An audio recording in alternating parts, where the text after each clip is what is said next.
নমস্কাৰ, মই গীতালি দেৱী।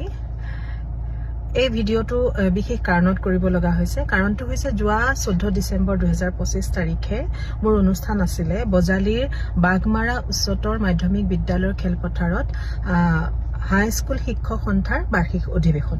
আৰু সেই অনুপাতে আমাৰ এগ্ৰিমেণ্টটো হৈ গ'ল। আমি ভিডিঅ' বাইটো দিলোঁ। দি ঠিক 13 তাৰিখে ফোন আহিল মোৰ মিষ্টাৰলৈ যে ক'লে অনুষ্ঠানখন বাতিল কৰা হৈছে। কাৰণটো হৈছে কমিটিৰ এজন বিষয়ববীয়াৰ হাৰ্ট এটেক অহা বুলি, গতিকে অনুষ্ঠানখন নহ'ব। গতিকে সেই হিচাপে আমি যিহেতু কাৰোবাৰ এনেকুৱা ইমান ডাঙৰ এটা এক্সিডেণ্ট হ'লে, হাৰ্ট এটেক হ'লে কেনে ধৰণৰ অনুষ্ঠান কৰিব পাৰিব, সেইটো নোৱাৰিব যিহেতু। গতিকে সেই হিচাপে আমি সেই অনুষ্ঠানত উপস্থিত নাথাকিলোঁ। কিন্তু তাৰ পাছত কিছুমান ভিডিঅ' পালোঁ যে মই তাতে অনুষ্ঠানত উপস্থিত নাথাকিলোঁ। কিয় নাথাকিলোঁ?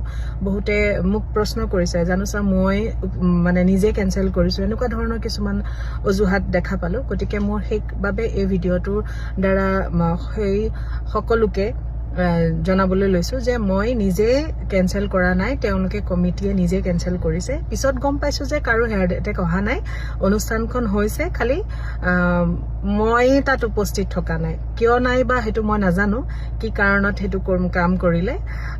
গতিকে মই যে মোক আপোনালোকে ভুল নুবুজিব, ৰাইজে ভুল নুবুজিব, কাৰণ মই নিজে অনুষ্ঠানখন বাতিল কৰা নাই। কমিটিৰ মানুহে ফোন কৰি পেলাই আমাক যাব নালাগে বুলি কৈছে।